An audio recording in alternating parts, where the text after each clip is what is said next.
The first story is an update about a man in his 60s, dying of stage 4 pancreatic cancer. He caught his wife cheating with his business partner.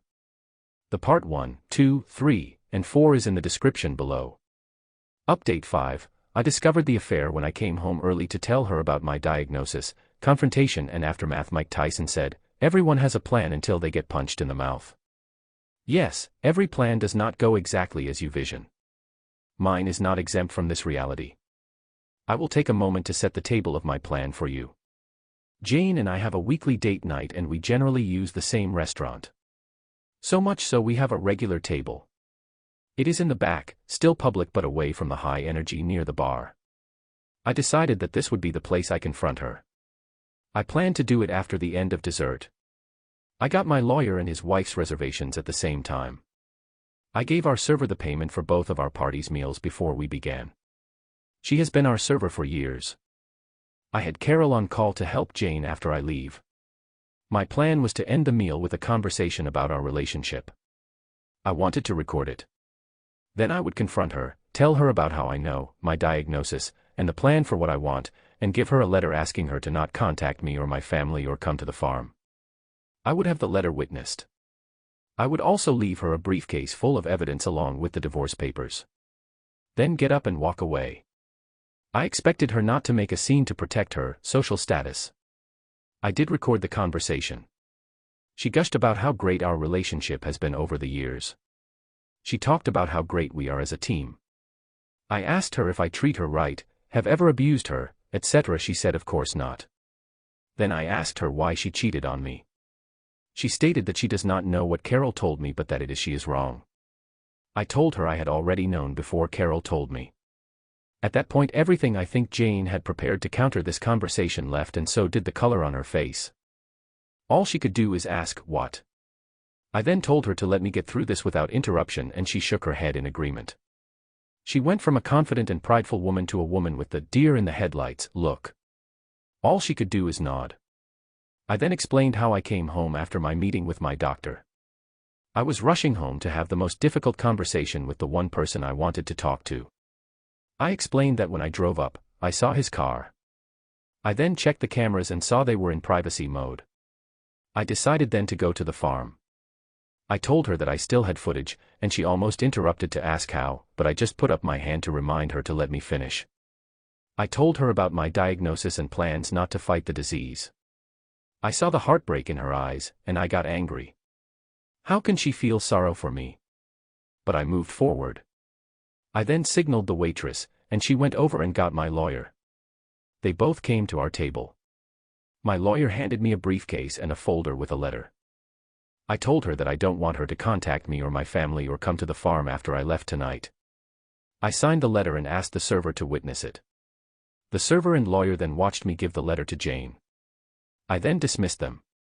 I then concluded by giving the briefcase to Jane. I told her I know much more than she expects.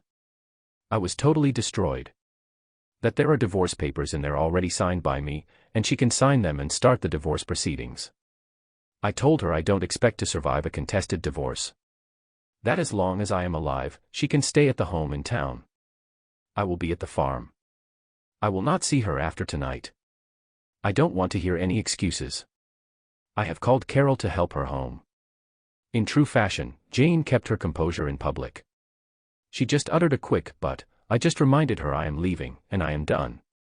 I went to the server and gave her a generous tip, found the owner, and apologized for not giving him a heads up. As I am leaving, I see my son at the door with Carol. Carol passes me with a quick smile then a concern in her eyes for Jane. My son grabs my truck, and his wife drives me to the farm. My son and his wife stayed with me Friday night. I finally got them to go home at midnight. I went to sleep with a great sense of relief, but with a renewed feeling of loss. But I was able to accomplish the task I needed to do. The family came to the farm on Saturday to make sure I was okay. I felt a bit coddled, but it was a good day until Carol came by in the afternoon. She said that Jane fell apart Friday night, but I guess contacted her AP on Saturday. After the conversation, Jane realized she was just being used by the AP and was really in a bad state. Carol made sure to tell me that Jane did not ask her to reach out to me. But she feels that if I could talk with Jane for a bit, then it could give Jane the strength to keep her out of my life. Carol knows how to frame her requests. I reluctantly agreed to a 2-hour discussion at the farm with Jane. I would have someone there for me and Jane could choose someone to be there for her. We will have a civil conversation. I will not accept being blamed, minimization, or blame shifting. The purpose of the meeting will be for her to get answers for how to move forward. That meeting happened this morning. Jane picked Carol and I chose my daughter. I wanted it to be as comfortable for Jane just so we don't have to repeat this again. I entered the meeting with a steadfast direction and goal of having Jane out of my life. The meeting was as expected. Jane cried, apologized, and tried to minimize the affair. I was not having any of it. I laid out that she will have a place to leave until my death. Then the house decision will be on the trustees. I explained that she will not see anything from my estate or from the trust. But she has her 6-figure pension and her trust, so she will be just fine. I have to rant about something, she said. Why won't you fight for me or us? I almost lose my temper at her, but I just responded with, I just don't care about you or us anymore. That kinda destroyed her. Here I am going to express my anger. This is the mind of a selfish cheater. All they think about is themselves. That even after destroying someone, they expect to have enough value in that person's eyes to fight for. F that. I was not worth fighting for against her desires or greed. F her. Sorry for the rant. Jane gets the answers she asked for but in hindsight did not want them. I don't want another meeting. I feel continuing the meetings just distracts me from what I want to do. Carol and Jane leave, but Carol comes back a couple of hours later. She and I have a quick talk. Apparently, AP had received notice from the trustees that they are going to convert the loan into shares of his company. And since the trust will be the majority owner, they are asking for a full forensic audit. My daughter with the MBA is not wasting any time. Well, I guess when Jane went to him for comfort, she realized what I already expected. He was using her to see if she could buy the loan from me. There were offhanded comments in the recordings that I suspected he was up to something. Well, with the paperwork filed, AP knowing I sold the loan to the trust, and Jane no longer in my life, her usefulness to him is gone and he let her know. Apparently, Jane also confided in Carol that her trust is exhausted. She will only have the income from her pension. She saw life with AP to be more glamorous than with me. She truly thinks his net worth is more than mine. He drives nice cars, eats in fancy restaurants, flies us first class, while my husband played on his farm, drove an old truck, and we flew in economy class. That she was planning on divorcing me when he expressed his undying love and desire to marry her. It disgusts me that she is this greedy and shallow. I won't see it, but I expect my family will tell her how much I was worth after my death. I am so glad that her true colors were shown now so I could deal with her and spare my family from her. Then Carol did something that was totally unexpected and threw me off guard. She told me that since I am no longer encumbered if I need companionship to give her a call. I challenged her and asked why with my diagnosis, why would you or any woman want to spend time with me? There is nothing long-term. She responded that just because Jane is an ignorant SLT and did not know what she had, does not mean any divorcee or widow would not line up to spend what time I have left with me. That I am a hell of a man and any time with me would be cherished. And I would have quite a few lady callers lining up and she might as well be first in line. I asked her, but most won't know Jane and I are separated. She said Jane does not want the social groups to know, but that she and Sarah will make sure her story is out. I was polite and told her I would let her know. She smiled and gave me a kiss on the cheek. I thought about it after she left, but I am pretty sure I do not want that complication in my life right now. I have left quite a bit out, but that is the highlights. I am doing okay. It has been a roller coaster. I need a few days of peace and quiet. The social groups will know soon. Both the breakup of my marriage and also my diagnosis. I will now have an endless stream of people wishing me well. I knew I could not delay it forever, but I don't want to be treated differently. However, life is what it is. Time to start dinner and relax this evening. Again, thank you all for all of your support. I will try to go back and respond to all of your messages. They mean so much to me. TLDR, I confronted Jane and the aftermath. Reader comment, I was waiting for thin update all day. I'm so invested that I feel such a relief when you confronted Jane. My blood boiled when she asked why you won't fight for her in the relationship. Psycho. After everything she did. I'm glad that the AP played her and that everyone in the family knows. I also love that she wasted her trust. Nice. What a dummy. LOL, and Carol is a mess. I mean, she's not wrong. You sound like one hell of a guy, but damn Carol, give OP a day at least. Also, I love that she will let the social group know. I don't know if you will continue to update, but if you don't, I hope that the rest of your days are filled with peace and the love of your family. Original poster, thanks for the support. I have to admit, Carol took me by surprise.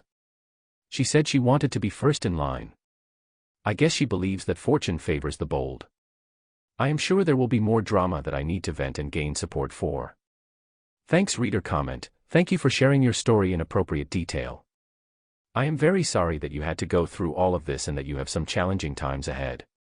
Do realize that your integrity is truly inspirational. Original poster, I gain strength where I can, and that includes from all of you. You all have and continue to help me. Thanks. Reader comment, I think Carol has admired you from afar, and to her credit, respected you in your marriage. She just has feelings for you and would not consider it a burden to be with you. I am my wife's caretaker. We will be married 38 years this May. She has MS.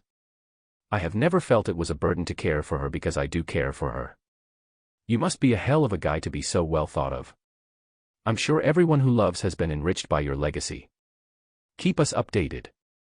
Original poster, you are one hell of a guy. My thoughts are with you and your wife. I think I would rather have my shortened time than your wife's road. I admire her strength. Story too confusing but great talk, I guess. Initially our talk started over the phone, but while at the house we talked more. Well, like always, more so me. We both let it out. She was definitely more restrained, but at least she said something for once. She says she's tired of the cycle. She brought up that she still resents me for hurts I caused her. I understand, but I acknowledged everything I've done to do right by her. Not to take away how I've hurt her, but that I've tried to evolve and do my best to show up for her as her partner and a father. Doesn't matter. And I addressed that. It's amazing how much I've been told I can't move forward when the truth is she didn't want to move forward. She also claims I've been moving the goalpost in recovery when I've been consistent the entire time. I showed her what I needed. She expressed that she goes to therapy. Which turned into how much things are my fault. I have criticized her, and when angry I said hurtful things. We both do. She just keeps saying I don't see this working and I feel nothing, no spark. I see you're trying, but I don't feel anything. I told her that I can't be new love she had with AP and that I've been trying to draw near to her, but it's always something in the way. With AP she had no responsibility except being deployed. She said, well, you're making it more than what it was. It wasn't great. I said, sure, but it's still more than what I've gotten from you. He got to be with you without kids and the mundane stress of life. You worked out together, had sex and laughed. I begged for that. She just kept going back to I don't want this. Then she said how the therapist said we're in a cycle. I said I know, I said all of this before we even saw her. She keeps going back to my criticism and then she says I love bomb her. I guess I do. We fight and I always have to fix it. She takes me expressing my needs as straight up criticism. Everything I say that goes against her is criticism, and that's how she won over the therapist. I told her how me speaking up or saying how I feel isn't an attack on her, and I keep trying new ways to get to her without her feeling that way, but there's always this high resistance avoidance. She admitted that. She then began to get triggered mad because I brought up the ways I failed her, hurt her, and ended the convo. To summarize, she felt she wanted to leave me after our son was born, and her staying was her being a people pleaser and ended up hurting me more. I'll take the honesty even though it hurt a lot. Not really new information. I left examining myself and apologizing over and over again. At best I got out of her is I know I hurt you, I'm sorry, but I don't want this. The saga continues. Reader comment, I'm sorry Forsaken, but it just doesn't sound like there is any common ground to build reconciliation on. My wife also tried to tell me how bad our marriage was, and, in the end, it just sounded like a list of her insecurities. I was too young when we met, if I hadn't been a virgin but more silly experienced, if I hadn't been so extroverting and outgoing, and the ultimate, I was afraid of you because of the rows we were having. I couldn't help my age, and it didn't bother her at the time because I was so mature. I couldn't help being a virgin. Was I supposed to rein my personality in around other people? And as for the rows, well, those were mostly down to her lying about her affair and her refusal to stop seeing AP, who used all of the above as reasons to doubt me in his pursuit of her. When someone you love rationalizes their actions in this way, there is no argument you can make to convince them otherwise. I was fortunate that my wife was able to see at least part of the truth, but it took her to see AP for what he was before she could see me properly. I think your problem is your wife's therapist defending her position, and it may be that your wife will never see a way back. She certainly never will if she stays with the therapist she has. Original poster, at least she admitted she hasn't figured out her why. She said she needs to figure out why she gave up on us and turned to other men. I understand her resentment, but I know for a fact she's never dedicated herself to at least protecting her heart. Of course, I've only confirmed her feelings over and over again by lashing out or complaining. But I've tried over and over to explain. Which is manipulative to her. If I could do it again, I would have just kicked her out years ago, but I tried to make it work because I had been through that with my ex and I really wanted to be a family. I love her. I just did a bad job at showing her. The course I asked her to do would have helped with her why that tremendously, but she didn't do it. Reader comment, it sounds like she is giving any reason and you keep allowing it by always being the one to fix it when you fight. I also think you should have a therapist that doesn't take sides. If you're not comfortable with the MC, find a new one. Original poster, she isn't our therapist anymore. Just hers. The therapist isn't necessarily wrong, it's just every session was about the things I did wrong. How I made her feel. Whenever I tried to speak on my POV, it would be glossed over. I know I criticize her, but it's not like we both don't. I don't know how to address issues without it being an issue. It's like I'm not supposed to have an opinion on anything. I've tried every approach. Even the ones the therapist suggested. It was always me trying to talk, and it was usually radio silence on her end. WP didn't yell at me much, but her abuse was in straight up ignoring me for days and weeks at a time.